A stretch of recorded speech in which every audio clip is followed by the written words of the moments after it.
Yes, we are live. We are live. 1 meal a day. 1 meal a day. Yes, I'm serious. In today's episode, I will share with you why I decided to eat just 1 meal a day. I'm serious. More about that just after the amazing intro. Welcome to the Day One Journey, episode 88. Chi-ching. Yeah, well, why I decided to eat just 1 meal a day. I know it's pretty ridiculous, and I can make it is much more ridiculous because I used to eat between 6 and 7 meals every day for 10 years. For probably more than 10 years. Yes, I was a gym instructor, and this was also the advice that I was giving all my friends and the people that were training with me. I told them, yeah, it's best to eat 6-7 meals a day. Now, I'm not saying that's a bad thing, but I will just share with you how and why I decided, to get down to just 1 meal a day. But before that, let's get some ridiculousness. Let's get the ridiculousness level a little bit up. I tell you what it meant for me to eat 6-7 meals every day. Wow, that was a hassle. And by the way, I ate healthy. I wasn't eating mindless food. I wasn't eating mindlessly.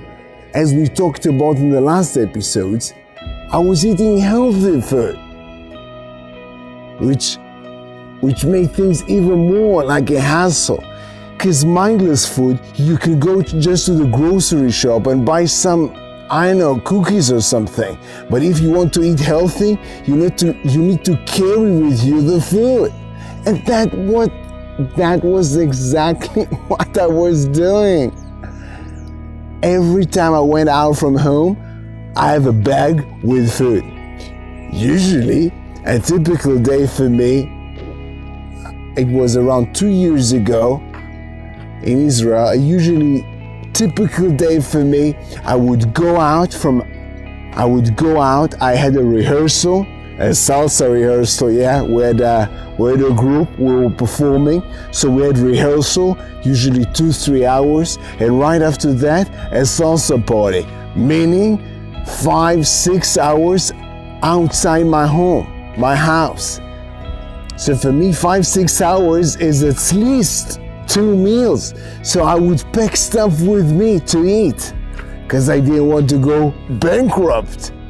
Because eating outside in restaurants 2 times a day is pretty a lot of money, I'm telling you.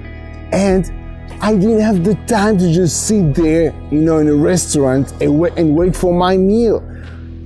I didn't have that time. I didn't want to put that time there. But I still wanted to eat the 6-7 meals a day. So I would just carrying food with me every day. Yeah, pretty insane. I was just in a salsa party, just standing in the side, then opening my bag, getting a tomato, and eating, just there eating. People would start laughing at me. I would smile, and then I would offer them a cucumber or something. Most of them took the cucumber. So first they were laughing, then they were joining, because they were hungry as well. By the way, I used to carry with me cheese as well. Usually cottage cheese. That was the easiest option. A very light cheese, cottage cheese. And one of my friends here called me Cottage. Gilly called me Cottage as a nickname, because I was always carrying cottage with me. Either way, I'm telling you this to tell you how ridiculous it was, but how it was a hassle for me. Now I'll share with you the journey, the process that got me to realization, to the understanding that I can really eat just one meal a day. It was a process.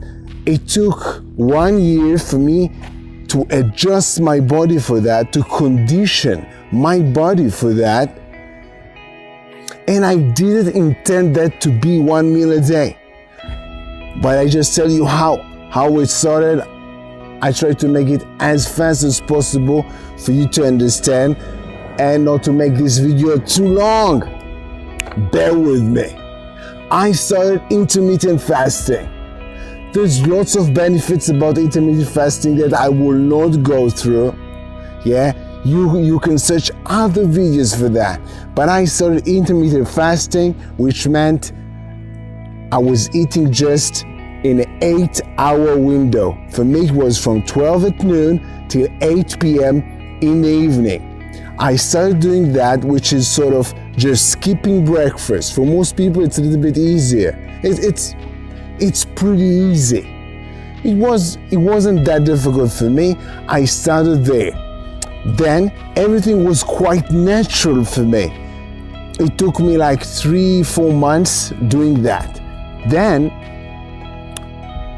I was already in Bangkok then, so I had my own daily routine, which you already know parts of it if you saw the other episodes. Either way, I'm having a nap in the middle of the day. So usually I would eat just before the nap. Then it was just easier for me to eat after the nap. So when I was eating after the nap, I was eating just in 4 hours window, meaning I was eating just between 4 p.m. till 8 p.m. Then I had just 2 meals, around 2 meals. It was natural progress, but it took a lot of time. But it was easier for me. And the key point here is making less decisions and having more time. So I was dealing less with food, so I had more time.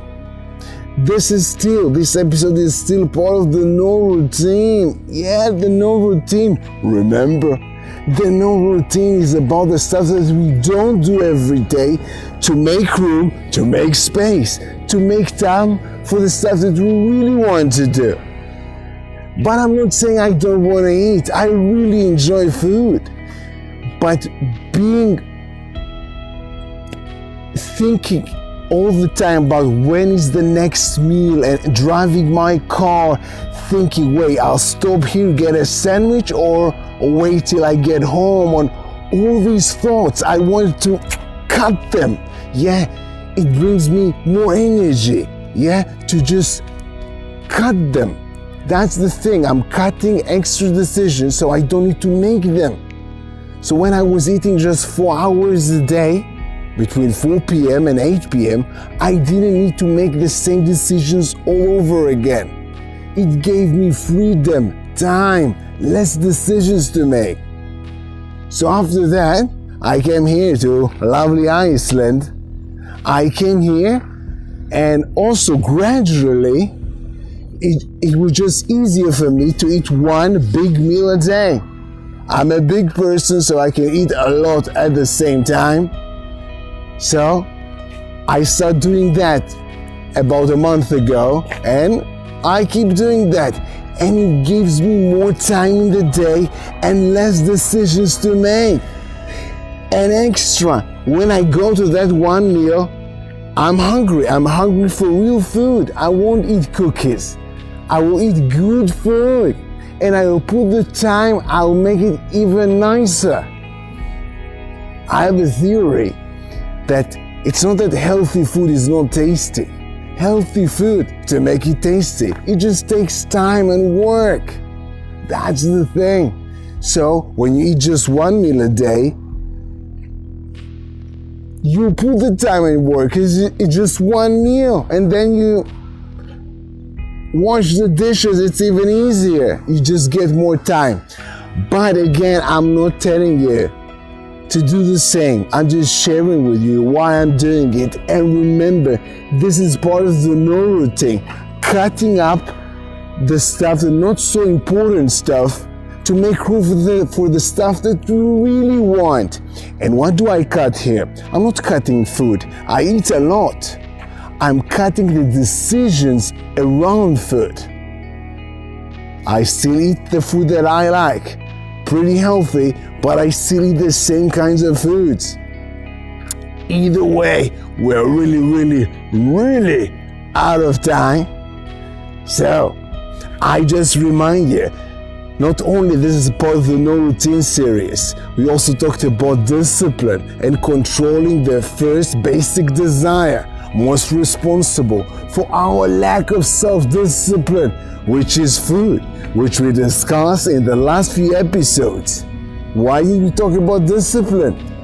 Because discipline is the how. How do we cut all this stuff from the no routine to make room for the stuff that we really want? Well, next episode we'll continue talking about discipline and the basic desires. But back to you. So we talked about how to control, how to control this basic first desire of food. So I have a question for you. Raise the level of awareness and ask yourself, be honest. Does the food in your life control you, or do you control it? Who's in control there? You don't need to answer that question to me or other people. Just have this conversation with yourself and raise the level of awareness. Do this today. And of course, till tomorrow, have an amazing day one. See you tomorrow.